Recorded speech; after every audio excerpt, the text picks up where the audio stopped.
تقرير حول قضية استهداف الفنان رعد الناصري، خلفية الحادثة والدوافع. تتمحور القضية حول تسجيل مكالمة مسربة للفنان رعد الناصري تضمنت شتائم وإساءات، ويقف خلف هذا التحريض شبكة من الأشخاص في أوروبا، تحديدا هولندا، لأسباب شخصية وكيدية. المحرض الرئيسي صفاء كرادة يقبع في السجن حاليا بسبب غرامة مالية ضخمة، $1,000,000.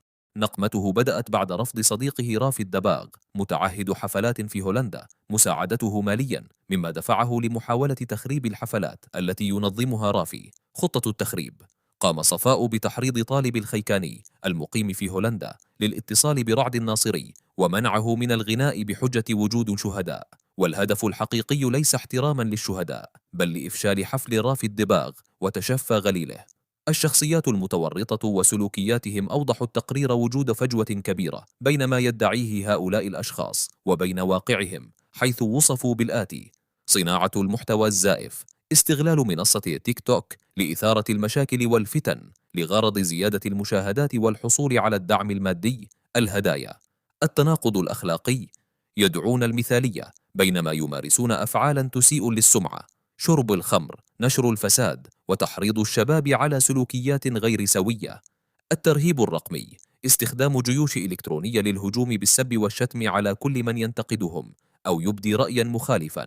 ملف النصب والاحتيال، طالب وأسيل. أشار التقرير إلى جانب جنائي واجتماعي يتعلق بطالب الخيكاني وزوجته أسيل.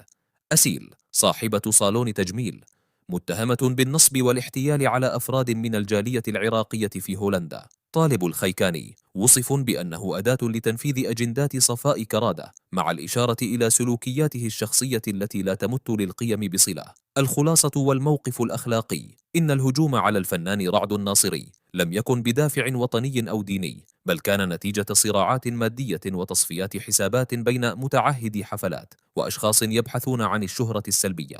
ملاحظة ختامية: يبقى الفنان رعد الناصري قامة فنية، وتصرفاته الشخصية هي ملك له وحده، بينما الحقد ومحاولات تشويه السمعة التي يمارسها البعض لا تعكس إلا صورة سيئة عنهم، وتساهم في تدمير سمعة المغترب العراقي.